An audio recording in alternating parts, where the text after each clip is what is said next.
Hello, my name is Mark Matsky, and I'm from Paynesville, Ohio. Today I'm going to be reading Chapter 4 of Emily of New Moon, A Family Conclave. Emily wakened at daylight the next morning. Through her low, uncurtained window, the splendor of the sunrise was coming in, and one faint white star was still lingering in the crystal green sky over the rooster pine.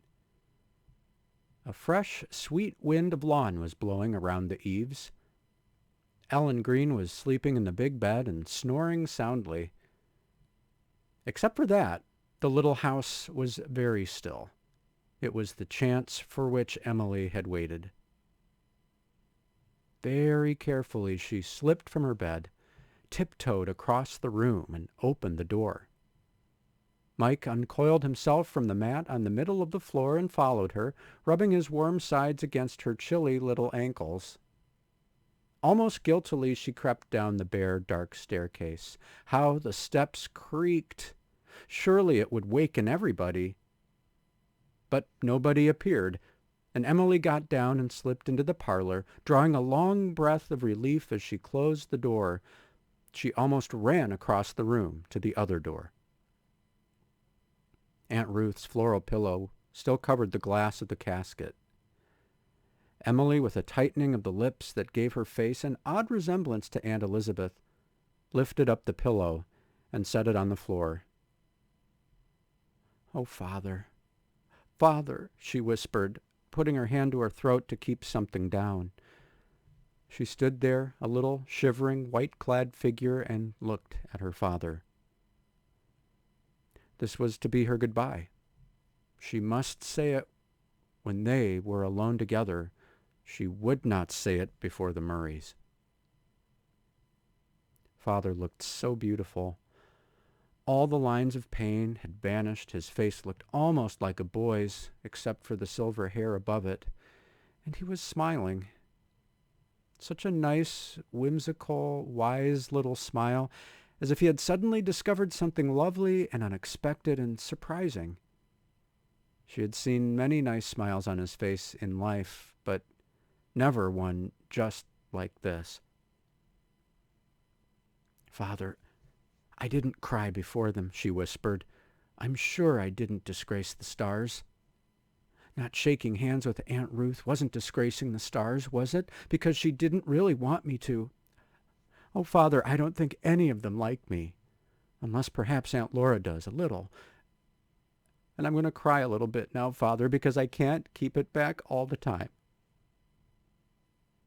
She laid her face on the cold glass and sobbed bitterly but briefly. She must say goodbye before anyone found her. Raising her head, she looked long and earnestly at the beloved face. "Goodbye, dearest darling," she whispered chokingly.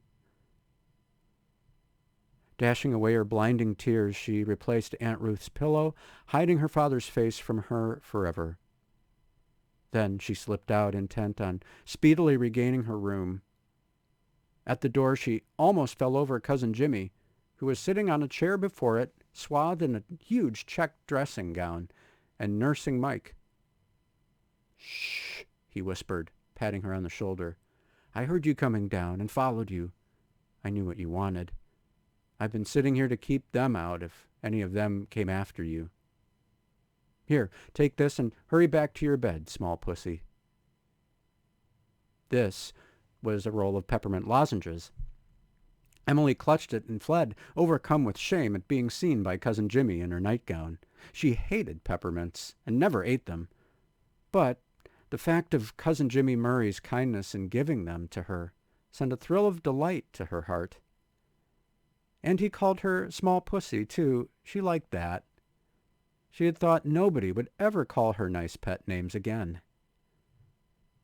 Father had had so many of them for her: sweetheart and darling and Emily child and dear wee kidlet and honey and elfkin. He had a pet name for every mood, and she had loved them all. As for Cousin Jimmy, he was nice. Whatever part of him was missing, it wasn't his heart. She felt so grateful to him that after she was safely in her bed again, she forced herself to eat one of the lozenges, though it took all her grit to worry it down.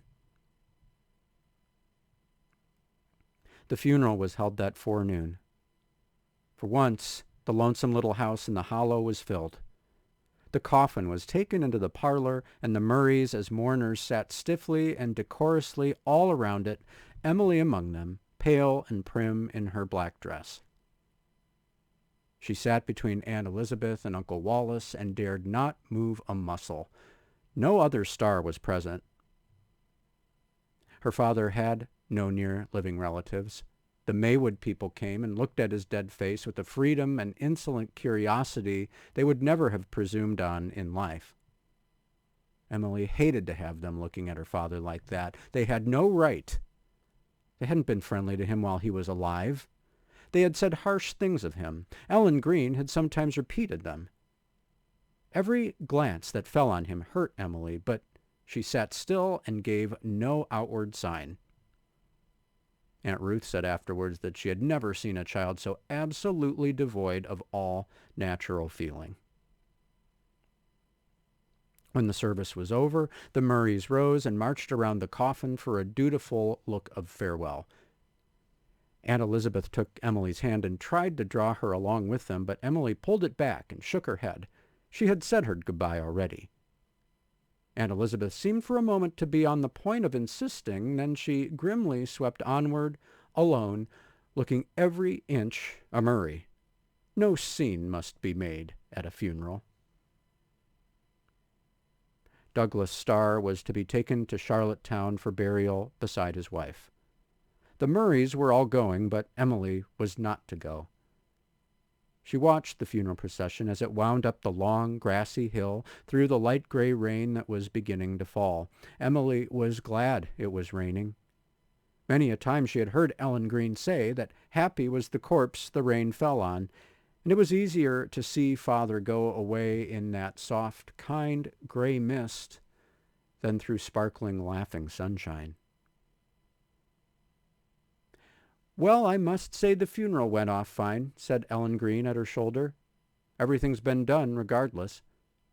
If your father was looking down from heaven at it, Emily, I'm sure he'd be pleased."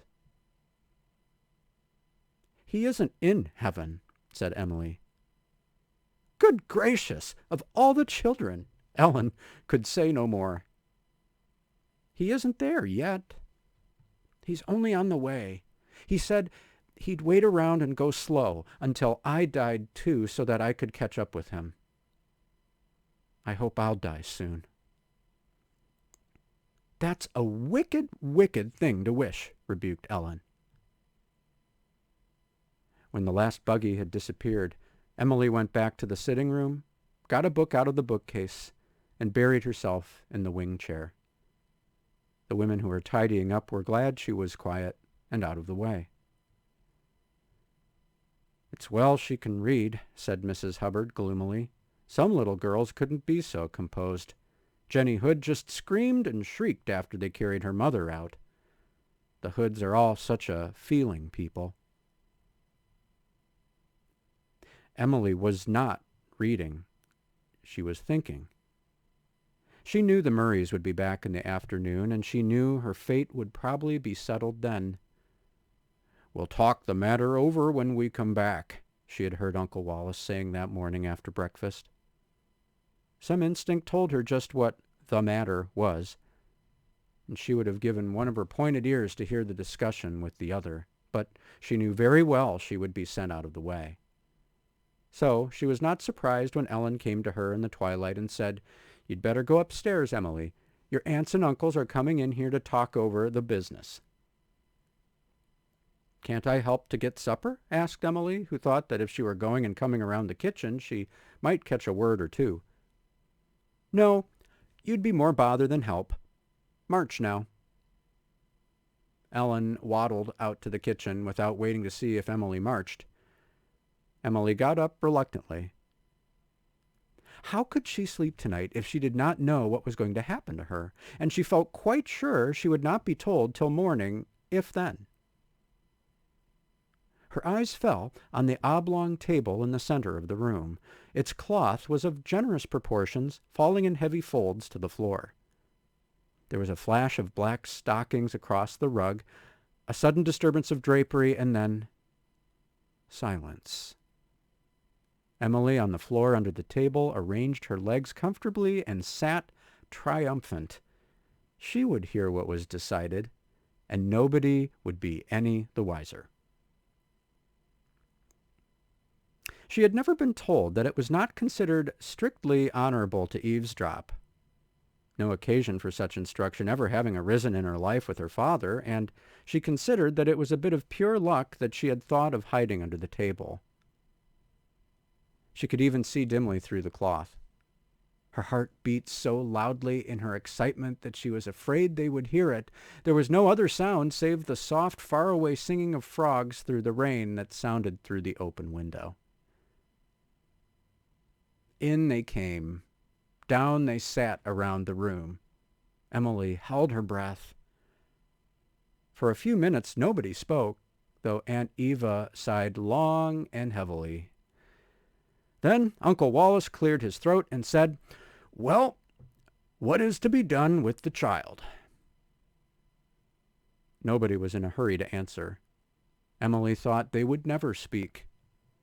Finally, Aunt Eva said with a whine, "She's such a difficult child. So odd. I can't understand her at all." "I think," said Aunt Laura timidly, "that she has what one might call an artistic temperament." "She's a spoiled child," said Aunt Ruth very decidedly. "There's work ahead to straighten out her manners, if you ask me." The little listener under the table turned her head and shot a scornful glance at Aunt Ruth through the tablecloth. "I think that your own manners have a slight curve." Emily did not dare even to murmur the words under her breath, but she shaped them with her mouth. This was a great relief and satisfaction. "I agree with you," said Aunt Eva, "and I, for one, do not feel equal to the task." Emily understood that this meant Uncle Wallace didn't mean to take her, and she rejoiced thereat. "The truth is," said Uncle Wallace, "Aunt Nancy ought to take her. She has more of this world's goods than any of us." "Aunt Nancy would never dream of taking her, and you know it well enough," said Uncle Oliver. "Besides, she's entirely too old to have the bringing up of a child. Her and that old witch, Caroline. Upon my soul, I don't believe either of them is human. I would like to take Emily, but I feel that I can hardly do it. I've a large family to provide for." "She'll not likely live long to bother anyone," said Aunt Elizabeth crisply. "She'll probably die of consumption, same as her father did." "I won't! I won't!" exclaimed Emily. At least she thought it with such vim that it almost seemed that she exclaimed it. She forgot that she had wanted to die soon, so that she could overtake father. She wanted to live now, just to put the Murrays in the wrong. "I haven't any intention of dying. I'm going to live for ages and be a famous authoress. You'll just see if I don't, Aunt Elizabeth Murray." "She is a weedy-looking child," acknowledged Uncle Wallace. Emily relieved her outraged feelings by making a face at Uncle Wallace through the tablecloth. "If I ever possess a pig, I'm going to name it after you," she thought, and then felt quite satisfied with her revenge.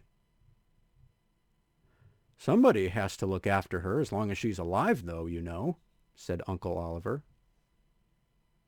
"It would serve you all right if I did die and you suffered terrible remorse for it all the rest of your lives," Emily thought. Then, in the pause that happened to follow, she dramatically pictured out her funeral, selected her pallbearers, and tried to choose the hymn verse that she wanted engraved on her tombstone, but before she could settle this, Uncle Wallace began again. "Well, we are not getting anywhere. We have to look after the child." "I wish you wouldn't call me the child," thought Emily bitterly. "And some of us must give her a home. Juliet's daughter must not be left to the mercy of strangers." Personally, I feel that Eva's health is not equal to the care and training of a child." "Of such a child," said Aunt Eva. Emily stuck out her tongue at Aunt Eva. "Poor little soul," said Aunt Laura gently. Something frozen in Emily's heart melted at that moment. She was pitifully pleased over being called poor little soul so tenderly. "I do not think you need pity her overmuch, Laura," said Uncle Wallace decidedly. "It is evident that she has very little feeling. I have not seen her shed a tear since we came here." "Did you notice that she would not even take a last look at her father?" said Aunt Elizabeth. Cousin Jimmy suddenly whistled at the ceiling. "She feels so much that she has to hide it," said Aunt Laura. Uncle Wallace snorted. "Don't you think we might take her, Elizabeth?" Laura went on timidly. Aunt Elizabeth stirred restlessly. "I don't suppose she'd be contented at New Moon with 3 old people like us." I would, thought Emily. "Ruth, what about you?" said Uncle Wallace. "You're all alone in that big house. It would be a good thing for you to have some company." "I don't like her," said Aunt Ruth sharply. "She is as sly as a snake." "I'm not," thought Emily. "With wise and careful training, many of her faults may be cured," said Uncle Wallace pompously. "I don't want them cured." Emily was getting angrier and angrier all the time under the table. "I like my faults better than I do your... She fumbled mentally for a word, then triumphantly recalled a phrase of her father's, "your abominable virtues." "I doubt it," said Aunt Ruth in a biting tone. "What's bred in the bone comes out in the flesh. As for Douglas Starr, I think that it was perfectly disgraceful for him to die and leave that child without a cent." "Did he do it on purpose?" asked Cousin Jimmy blandly. It was the first time he had spoken. "He was a miserable failure," snapped Aunt Ruth. "He wasn't! He wasn't!" screamed Emily, suddenly sticking her head out under the tablecloth between the end legs of the table. For a moment, the Murrays sat silent and motionless, as if her outburst had turned them to stone. Then Aunt Ruth rose, stalked to the table, and lifted the cloth, behind which Emily had retired in dismay, realizing what she had done. "Get up and come out of that, Emily Starr," said Aunt Ruth. Emily Starr got up and came out. She was not specially frightened. She was too angry to be that. Her eyes had gone black and her cheeks crimson. "What a little beauty! What a regular little beauty!" said Cousin Jimmy. But nobody heard him. Aunt Ruth had the floor. "You shameless little eavesdropper," she said. "There's the Starr blood coming out. A Murray would never have done such a thing. You ought to be whipped." "Father wasn't a failure," cried Emily, choking with anger. "You had no right to call him a failure. Nobody who was loved as much as he was could be a failure. I don't believe anybody ever loved you. So it's you that's a failure, and I'm not going to die of consumption." "Do you realize what a shameful thing you have been guilty of?" demanded Aunt Ruth, cold with anger. "I wanted to hear what was going to become of me," cried Emily. "I didn't know it was such a dreadful thing to do. I didn't know you were going to say such horrid things about me." "Listeners never hear any good of themselves," said Aunt Elizabeth impressively. "Your mother would never have done that, Emily." The bravado all went out of poor Emily. She felt guilty and miserable. Oh, so miserable. She hadn't known, but it seemed she had committed a terrible sin. "Go upstairs," said Aunt Ruth. Emily went, without a protest. But before going, she looked around the room. "While I was under the table," she said, "I made a face at Uncle Wallace and stuck my tongue out at Aunt Eva." She said it sorrowfully, desiring to make a clean breast of her transgressions. But so easily do we misunderstand each other that the Murrays actually thought that she was indulging in a piece of gratuitous impertinence. When the door had closed behind her, they all, except Aunt Laura and Cousin Jimmy, shook their heads and groaned. Emily went upstairs in a state of bitter humiliation. She felt that she had done something that gave the Murrays the right to despise her, and they thought it was the star coming out in her, and she had not even found out what her fate was to be. She looked dismally at little Emily in the glass. "I didn't know. I didn't know," she whispered. "But I'll know after this," she added with sudden vim, "and I'll never, never do it again." For a moment she thought she would throw herself on her bed and cry. She couldn't bear all the pain and shame that was burning in her heart. Then her eyes fell on the old yellow account book on her little table.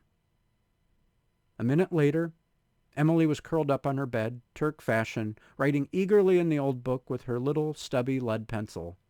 As her fingers flew over the faded lines, her cheeks flushed and her eyes shone. She forgot the Murrays, although she was writing about them. She forgot her humiliation, although she was describing what had happened. For an hour she wrote steadily by the wretched light of her smoky little lamp, never pausing, save now and then, to gaze out the window into the dim beauty of the misty night, while she hunted through her consciousness for a certain word she wanted. When she found it, she gave a happy sigh and fell to again. When she heard the Murrays coming upstairs, she put her book away. She had finished. She had written a description of the whole occurrence and of that conclave ring of Murrays, and she had wound up by a pathetic description of her own deathbed, with the Murrays standing around imploring her forgiveness. At first, she depicted Aunt Ruth as doing it on her knees, in an agony of remorseful sobs. Then she suspended her pencil. Aunt Ruth couldn't ever feel as bad as that over anything, she thought, and drew her pencil through the line. In the writing, pain and humiliation had passed away. She only felt tired and rather happy. It had been fun finding words to fit Uncle Wallace, and what exquisite satisfaction it had been to describe Aunt Ruth as a dumpy little woman. "I wonder what my uncles and aunts would say if they knew what I really think of them," she murmured as she got into bed.